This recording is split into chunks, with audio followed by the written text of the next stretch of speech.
I am Abigail Frazier. I'm from the Kansas City area, currently a fifth-year resident at the University of North Carolina. I decided to come to this CIA course.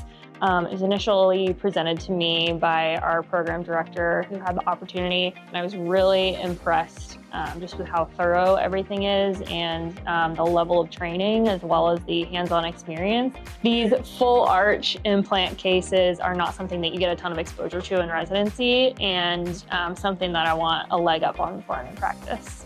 I think this was a phenomenal starting point for doing full arch in my practice. Truly, like from the second I walked in the door, I've been impressed with the facilities being used, the lectures, how much information is packed in such a short amount of time, and the camaraderie of everybody here helping each other out and learning from experience.